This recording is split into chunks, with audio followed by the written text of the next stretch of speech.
To provide an example, the Oriole facilitated the creation of virtual realities intended to induce euphoria in participants. It even altered brain chemistry to achieve this. It was no different than taking a powerful euphoric stimulant and hallucinogen at the same time. Worse still, there were no side effects. No physical ones, at least. Such boons have brought humanity's very continued existence into question. The effects already begin to tell upon our citizenry, and we have precious little time left to us. As a result, we few have overcome our differences to undertake the sealing, all too aware of the many difficulties we are likely to face in the process. Welcome back to more of The Legend of Heroes Trails in the Sky. Last time was a surprisingly packed episode despite being confined to one small area. We explored the residential block Cradle, we got ourselves Estelle and Joshua's ultimate weapons. We can see the descriptions here, actually. They all mention the strange metal. We got Josette, yay!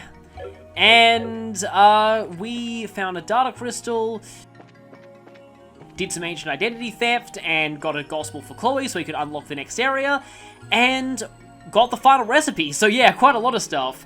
So here I just want to show something.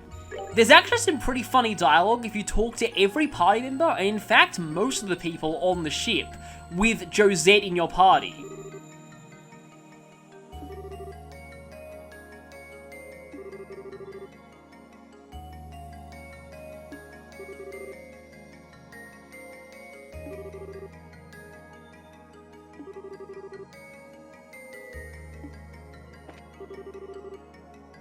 Yeah, even Professor Russell recognizes her.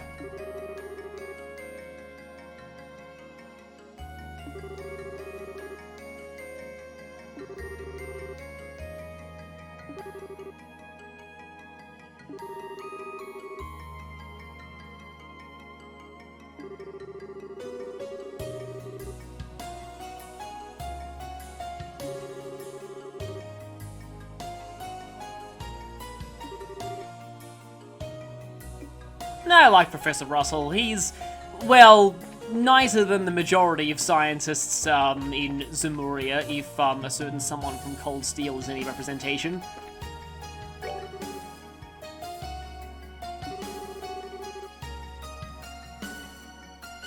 Oh, I still remember those days when Shara literally whips Josette.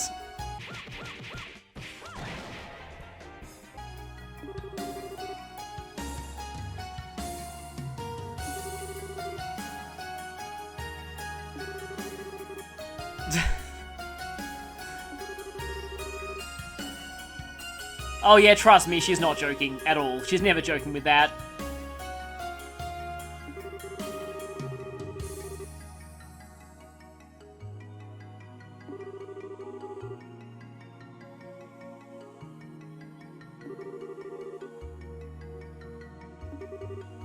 She says the hatchet is 6 Arg under, but she's not saying the whip is. Yeah, Dorothy has something particularly good to say here.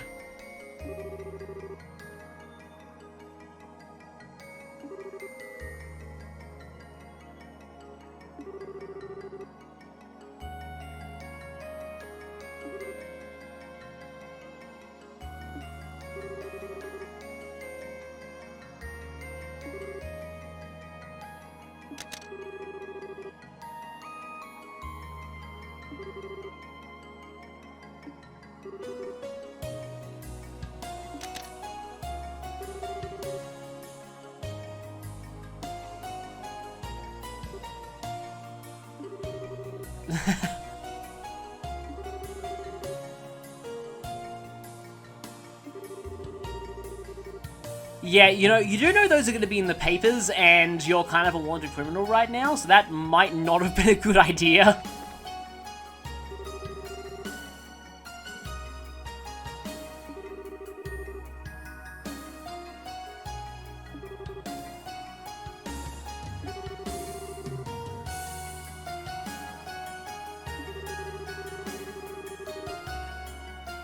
Well, thing is, you already helped them. I don't think she even realizes that Dorothy's a camera for them.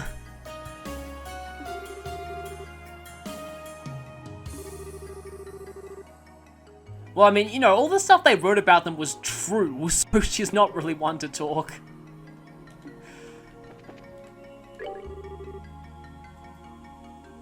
So I'm guessing you'd actually get different dialogue from Chloe here if she wasn't in the initial party that met Josette. Because, yeah, they've already been acquainted, so... Yeah, I'm guessing they do have different dialogue to take that into account.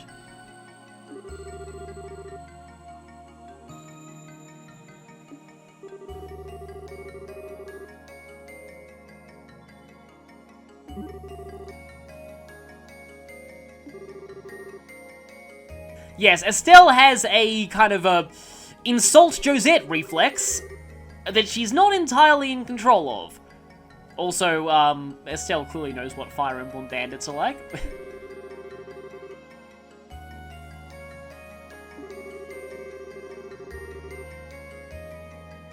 Now, that actually kind of reminds me of something in, what was it? Was it Nausicaa? It was in one of the Studio Ghibli films, where there was some sky pirates and someone basically got them to do their laundry. Come to think of it, the sky pirates in that are kind of similar to the Capua family.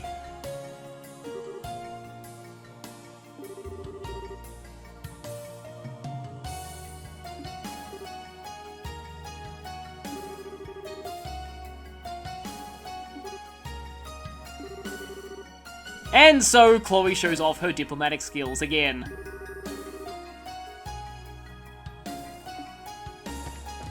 I wonder if you have it. Yeah, you do have something to say.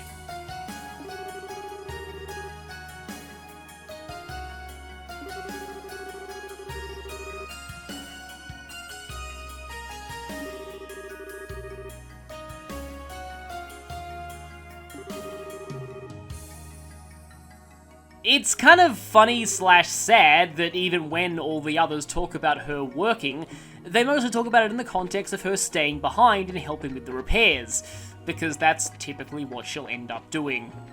I think some more of the lights in the ship are on now too, which is just another showing of how far the repairs have progressed.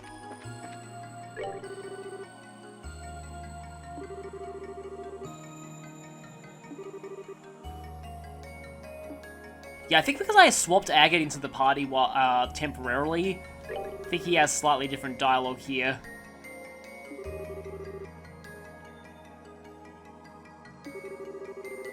Yeah, they met at the tournament in FC. I believe that's the last time they saw each other.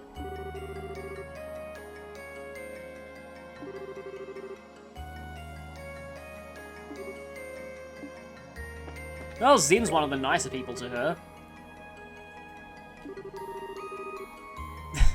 Yeah, I'm sure Olivia will be relegated to just sitting on the sidelines playing his lute for moral support.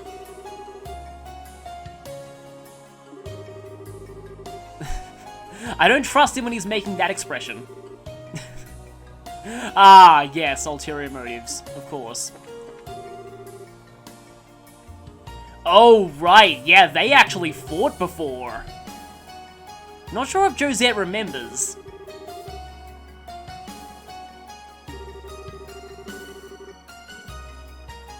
Yeah, Mueller's definitely one of the more hostile towards her because, like I said, they directly fought each other before. And he hasn't really seen as much of the Capua Bandit's better side as the rest of us have.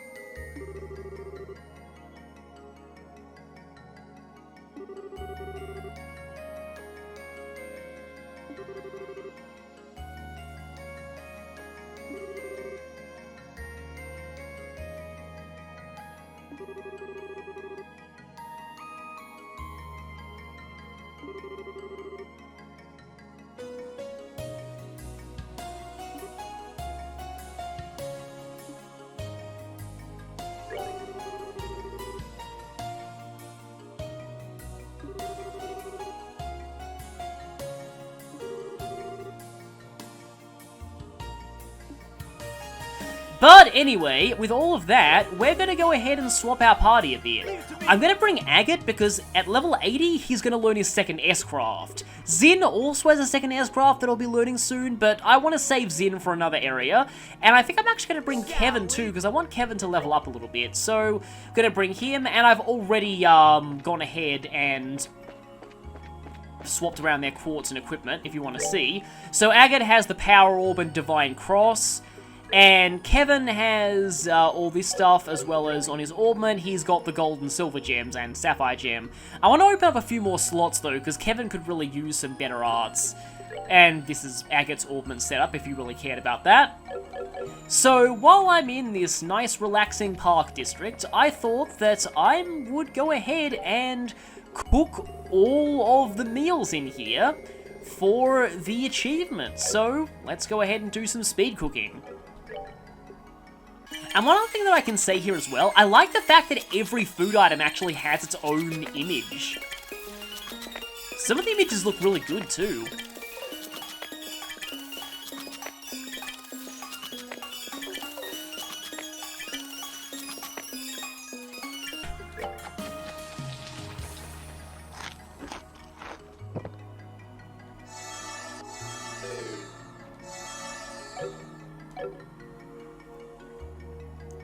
Well, Agate was the one who suffered from that one.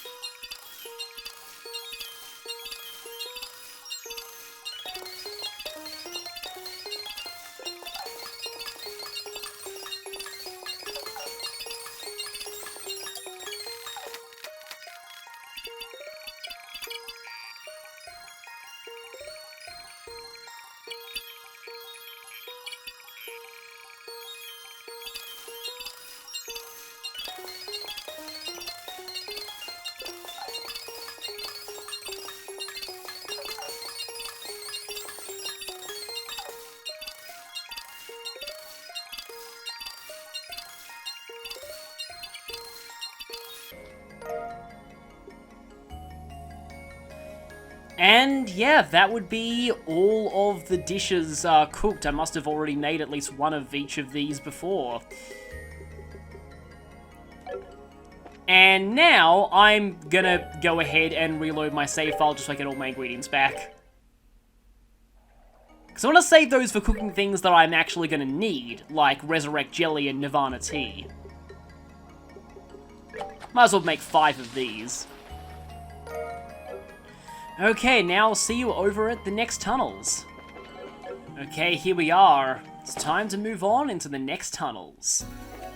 And these ones have green on the sides, but they're pretty similar to the other tunnels, so as we move through these, I've got a couple of topics that I could mention.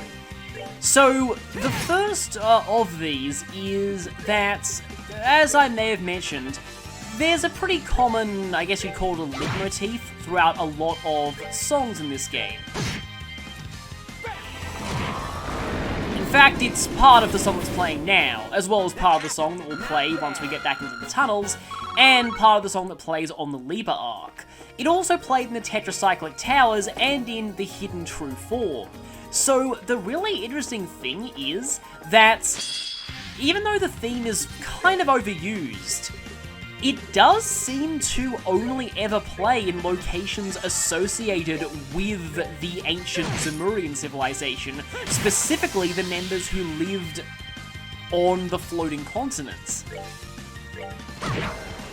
Yeah, you might notice a massive increase in Estelle's damage too, that's because of her ultimate weapon. Maybe I should actually take off Joshua's time gem so he can actually start doing more damage with his.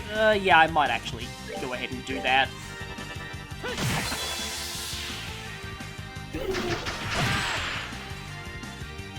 I thought Kevin had the buzzer. Huh. Okay then. Oh, Volcanic Raid, that's actually a new spell. Haven't ever really got to see that yet. Kind of amazing that we're actually doing solid physical damage to things now, finally. But yeah, all thanks to the power of ultimate weapons. If you have the right weapons equipped, you actually still do pretty solid damage physically in the late game. Terrosphere, that's also kind of new. That's the one that, yeah, it lowers movement. I have legitimately never seen that before in any of my playthroughs. That should tell you how often I use that art. It's just, I just generally find that, you know, that most enemies, like, either have range or have so much movement that lowering their movement doesn't really do much. I know that all enemies have reduced movement on easy mode, which is kind of interesting, but, well, this is an easy mode, obviously. So what we want to do here is we want to take this path first, because it's going to lead to nothing but a chest. And, yep, this thing's back. We fought it as a monster, as a request monster in front of the Sapphill Tower, but it also has brute anglers. Which I kind of like to think, considering the actual sexual dimorphism between male and female anglerfish in real life, I like to think that those things are actually the male form of that, although this thing's more of a catfish than an anglerfish. And I only really know that because it looks a bit like a whiskash. Now, I think those things are weak. Yeah, they're a little bit weak to earth, so that's why I brought some earth quartz on Kevin. So yeah, sometimes use of like a single tune throughout a game to signify certain things can be pretty effective, though I generally prefer it when it's used a little bit more subtly than it is here. They definitely spam this main motif in Trails in the Sky. There is a more subtle example, though, and that is, I've already mentioned this before, but Weissmann's theme. You could hear little snippets of that in other songs, particularly the final boss theme of FC, which is a subtle clue that you were actually playing into his hands the whole time. I think that's actually a pretty cool touch, so that one's done a bit more subtly, and I like that.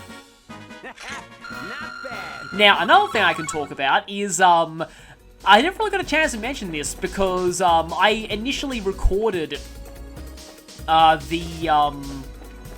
hang on a minute. This is no, I think I still am going the right way. But yeah, I initially recorded the reunion cutscene between Estelle and Joshua at the end of Chapter 6 without the voice patch first. So, like, the voice patch was not done while I was recording commentary. So I only heard that after the fact, and I kinda had a suspicion that when Estelle was calling Josette Tomboy, the Japanese equivalent of that was Bokuko, which literally is girl who calls herself Boku, which is it's a word for I in Japanese that's generally more not so much masculine, but more like boyish. It's generally used among younger men. Older men generally would probably get weird looks if they called themselves Boku. And, like, I think it's actually not used that commonly in real life, apart from, like, again, among younger boys. But it is commonly used by tomboyish characters in Japanese media. Like, for example, Sully in Fire Emblem Awakening, or Soiree in Japanese. There was actually people actually got quite angry at that name change when it was first revealed, but now most people are okay with it.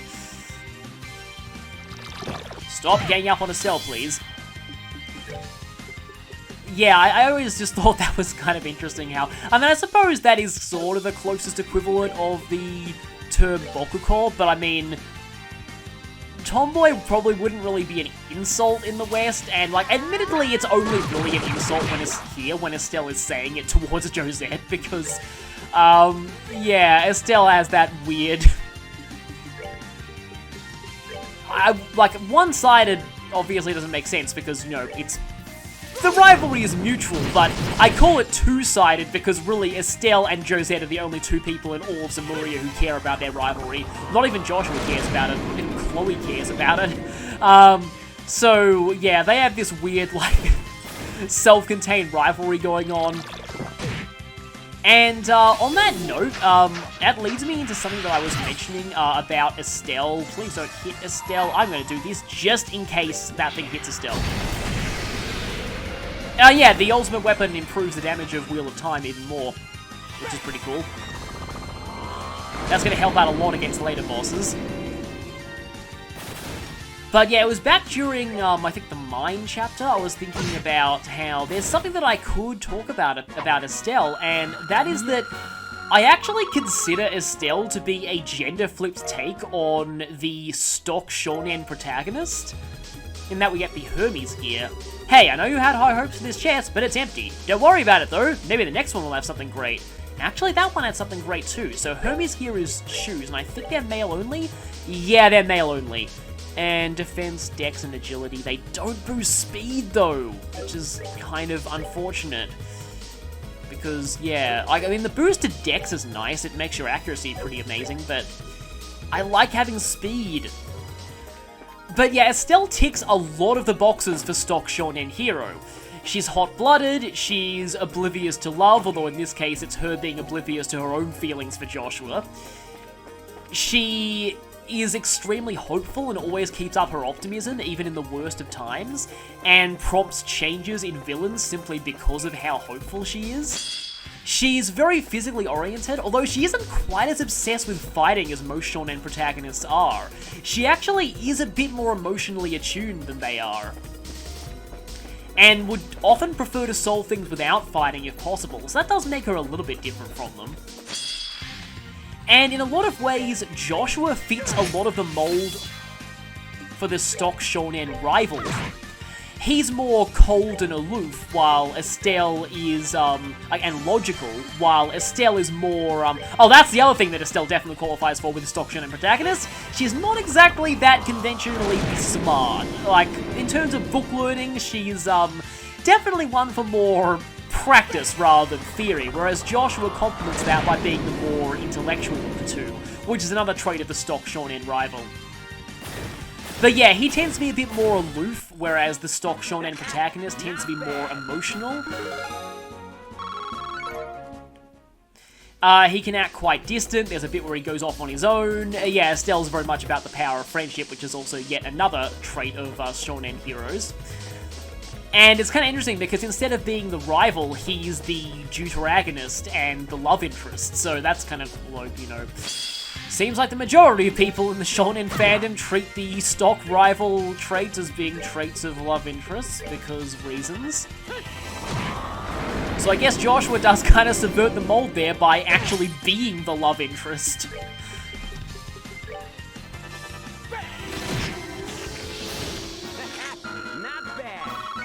But I do find it kind of interesting, because you don't often see gender-flipped examples of the stock shonen hero. They're usually always male.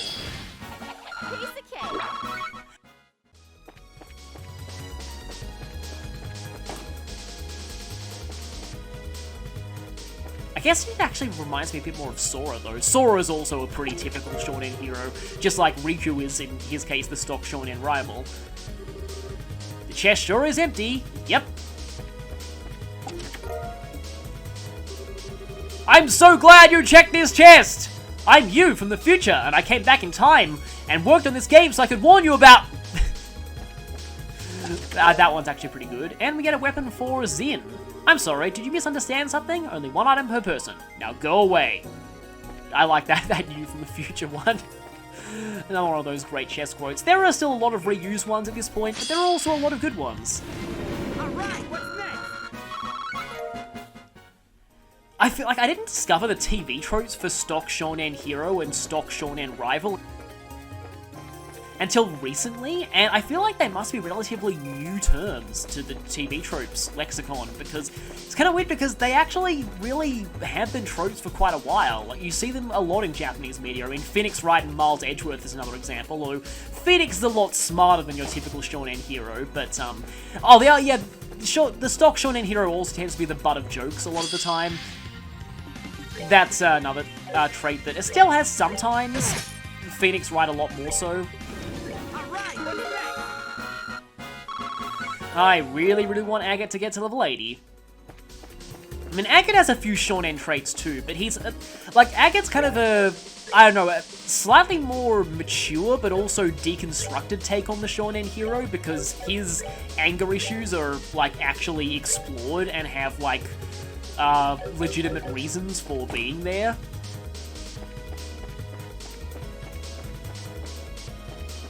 but it's also something that's not entirely exclusive to Japanese media. Some people have remarked that Spider-Man actually fits a lot of the typical shonen hero traits. That's that then. Let's move out. Alright, Never Giving Up is another one, and I guess it's still so, like, she isn't quite as obsessed with Never Giving Up as a lot of, like, you can tell a really, really cliched shonen hero from that being basically their sole-defining character trait. Like, from what I hear, the protagonist of, Pokemon Rebirth is kinda like that, and, yeah, a lot of people were disappointed with Pokemon Rebirth, because they kind of advertise that as being a new, darker, mature Pokemon manga, and in the end, it's basically just completely stereotypical shonen. Speaking of which, Ash is another perfect example of a stock shonen protagonist, although in his case it's taken up to such ludicrous degrees that most people just find him really annoying. I mean, like, he has a lot of positive traits that sometimes come out when he's written a bit better, but when he's done badly, he's done really badly. See the Black and White anime, where Ash forgets to bring 3 Pokemon to a 3-on-3 battle, and somehow loses the Pokemon League to someone who is an even bigger idiot than he was. Wind Gem. The chest is empty, but the woodwork is impressive. Now, is that or is that not the bad one? No! This is Evade 5. Okay, that would actually give you a lot of stuff. That's tempting, but that's 12 wind. To be honest though, Estelle might make better use of that. You know what, I'm gonna look up what the, like, formula for how the agility stat affects evasion is, and show that on screen now, because it's something that I've never really researched much in this game, mostly because I don't really find evasion to be all that reliable here. That will definitely change in the later games. Crossbell and Cold Steel really, really changed how evasion worked. How would you like it if some random chest kept opening you? That's another one of my favorite ones. Because yeah, from Crossbell onward, when you evade an attack, you get a free counter. We're good to go. And you had things that just straight up increased your evade percentage rather than simply giving you an increase to an agility stat, which only slightly affects it. Hey you! Yeah you! Stop reading all these chess messages and get on with playing the game. Well, if you insist. Although first, I'm going to have to go ahead and show what these are. Persiteer, I think? Okay, so it does buff agility and dexterity, but it doesn't raise speed! It's got good defense on it, but I still really, really like the speed boost. Now, there should actually be some other chest in here that is a weapon for Agate. Care for a rematch? I guess I should say though, when I call Estelle like a take on the stock shonen protagonist, I am in no way criticizing her. I think she might actually be one of the best takes on the shonen protagonist that I've ever seen. And yeah, like that, I mean, I was about to say that's a very high praise, but then again, I see a lot of very bad takes on stock shonen protagonists, so it's probably not high praise, but okay then. Oh, by the way, all of the massive damage I was doing with Estelle's physical attacks before, she wasn't even strength buffed. I'm not even really acknowledging it, but yeah, there is a forced enemy fight here. I wouldn't even call this a boss, because it's the same kind of enemy that we've been fighting, since pretty early, into this area. Now, is this gonna knock more? It is. I was kind of hoping that it wouldn't. You know what? Let's Black Fang. Or True Black Fang, should I say. Yeah, I can probably end this pretty easily with S-Craft spam. Unlike, do I have Titanic Roar? I do. Unlike, Estelle. Unlike Chloe, oh, I got 200 CP just so I got sealed. I had a feeling that would happen. Unlike Chloe, Kevin never learns an offensive S-Craft. At least not in this game. That's a little bit of foreshadowing for the future. So he's stuck with Grail Sphere, but, well, Grail Sphere is amazing, so it's not like that's a bad thing. Now, I need to cure Agate's status. Courier Bulb, can I do this? Yes. Unfortunately, this is not going to let me use Oh, it's only going to hit one of them. That's kind of unfortunate.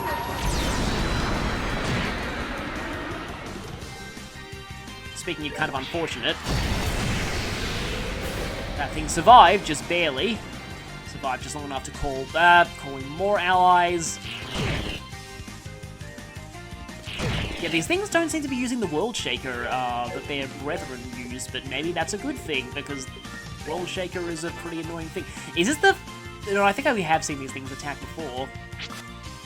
No, I don't recognize that animation. I don't think we actually ever saw these things get a hit in, which is kind of sad. It did not quite finish those things off, but at least it finished that. Can I get... I can get 1 plus the big guy in this. Not enough damage to finish you, though. I know that Agate's, yeah, his art's gonna be comically pathetic, so I'm not gonna even have him try. I can just finish you, though. And, yes, I can get Titanic Roar in. So, well, I was about to say that's not a hard fight, but there's still one thing left. And it is no more. Okay, Agate's kind of close to leveling up here. As long as he hits level 80 before, like, the actual final dungeon, because I want to use him in one of the last fights. Oh, I know where I missed the thing now. Okay, Kevin levels up there, so he's now caught up to where Agate is.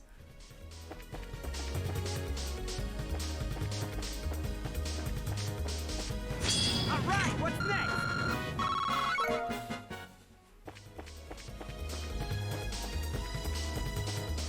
So it should be on the opposite end of this spiral. Yeah, I don't think I went here before. No, I didn't. Because that gets us the Lion King's sword. You open the chest to see a man's face just smiling at you. Unsettled, you back away and close the lid. Let's not open that one again. I wonder if it's the face of Dimitri telling Agate to kill every last one of them. Yeah, there's like at least like... Yes, there's in terms of people who are called Lion Kings in Fire Emblem, there's Eldegon, there's Kanagus, who's an actual lion, and then Dimitri. I guess that the title's probably a reference to Richard the Lionheart, who I think it was like nowhere near as heroic as most legends say he is. Alright, what's next? Okay, one more level for Agate, and then he gets, I'm almost certain it's level 80. I've been wrong about S-Craft levels before, but I'm almost positive Agate learns his final S-Craft at level 80.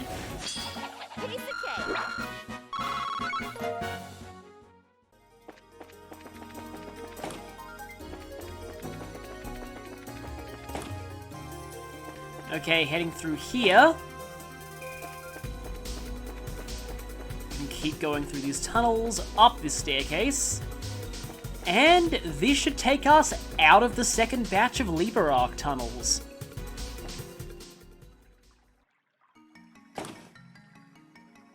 And this will lead us to... That's like the second time you've said that.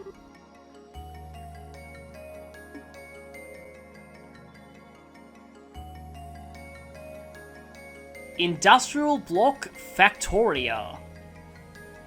This is actually quite a short area.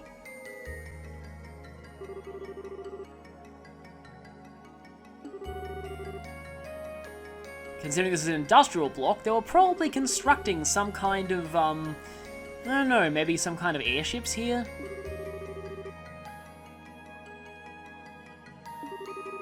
Water for industrial use. Probably not a good idea to drink that. So, here we are in the industrial block. It's pretty huge, and I love the way the map looks here. We have some big sort of rotating fans, and like this sign here, that's pretty cool. Reminds me of equal parts F-Zero, Agneratha from Xenoblade Chronicles, and one of the later areas of Final Fantasy 13, I think. That's like the one where you like... basically launch your main assault on the enemy in the middle of like a race. Not bad. I'm gonna try and fight everything in here just because Agate really needs experience. Looks like that's like an old haulage vehicle. Not done yet. I just realized something, and that something is that we're about to get destroyed by a preemptive strike. Here for a rematch. And that is that I am doubly an idiot, because I actually planned to point this out and joke about it at the start of the part, and now I'm only realizing it at the very end. Joshua still has a 0 field generator. These are completely worthless now, so he's been wasting one of his item slots the whole time. Oh, that's weird, yeah. So a lot of people are going to be getting on my case for that, but here we get Omega Craft. At the bottom of the chest you find only crumbs. Briefly wondering how long a chest like this would keep food fresh for, you walk away. Well, the ingredients from the residential block were kept pretty fresh for a long time.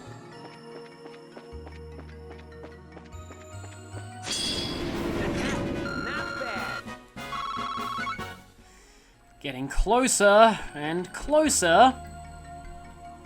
And this passage is totally blocked. Can't go that way. Hi there, would you kindly assist in getting Agate his final S-Craft? Not bad. And I just realized another way in which I am kind of dumb. Kevin has a better bow, doesn't he? Yeah, a considerably better bow. 2 considerably better bows, okay. So we can give him the Dominion. And here we can actually get on top of this rotating thing that seems to control the water somehow. Mirage Gem. Despite your repeated searches, this chest doesn't contain any invisible items. In fact, it doesn't contain anything, visible or otherwise. So, the Mirage Gem... it lowers your evasion, but again, evasion is not that reliable in this game. It's basically hit 5, so decent for physical attackers, but on everyone else, I feel it's a bit of a waste of a slot. I mean, it's better than nothing, but still, you could be using better level 3 quartz. Alright, what's next? Okay, at this rate, it'll be 10 more fights before Agate levels up again.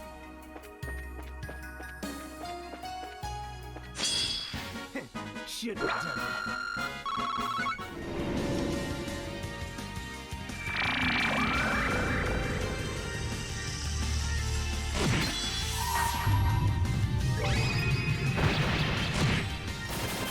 That's that then. Let's move out. Nothing over there except a little bit more fodder for Agate. Let's keep going. And that last of these fans has something good for us. This one just has some monsters. Not bad.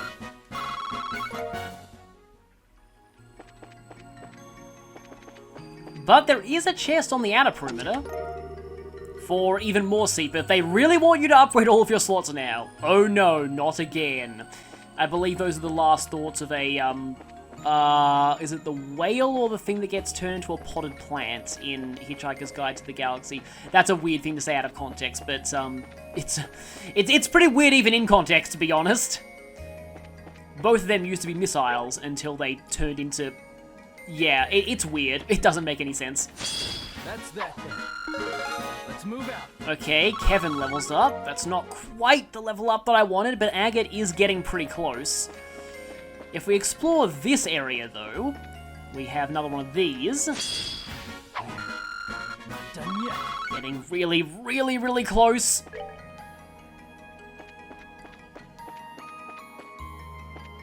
Here for a rematch. Likely going to be 2 more fights. 2 more fights. And these are the tunnels to the next area, but they're locked.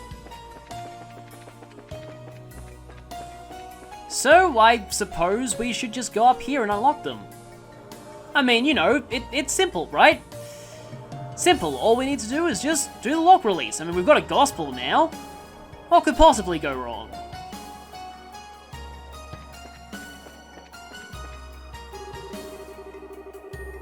Factoria station. We apologize for inconvenience, blah blah blah. Well, we can check out their online shop though.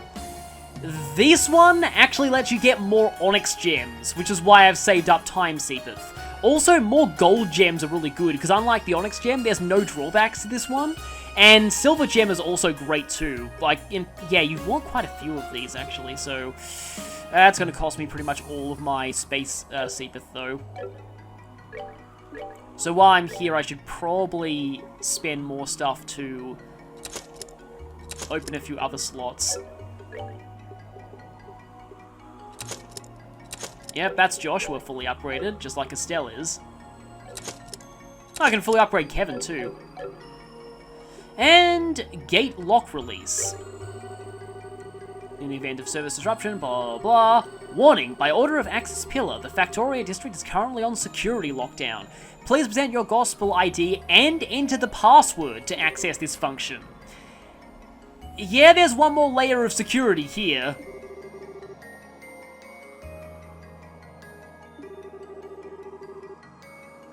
Yeah, they're slowly learning how to control this place. We can also get a bit of information on this district. Factoria is Liber Arc's beating industrial heart, located on the eastern side of the Arc. All daily necessities, from food to clothes to medicines to even homes, are produced in Factoria's round-the-clock workshops. The district is made up of 64 blocks, with blocks 1 through 8 designed as the Arc's primary trade ports. I wonder who they traded with. That's actually kind of interesting to think about. Because the people who lived in the sky were only one of the various sub-factions of ancient Zemuria. Which is something that will be revealed a little bit more later in the series. So, we're kind of at a bit of a dead end here. We need a password to go any further, and we have no idea what that password might be. And the only place we have left to go here is into Industrial Block 3. But going there is going to be the start of something a little bigger, and I'll leave that for next time. For now, though, I kind of want to get Agate to level 80 just because he's so close, and I really don't want to, leave him hanging here. Alright, what's next? There it is! Agate learned Dragon Dive. No reason not to set that. It's stronger than all of his previous S-breaks, and it has AoE. So, guess what? I'm going to be a jerk, and I'm going to leave you for now.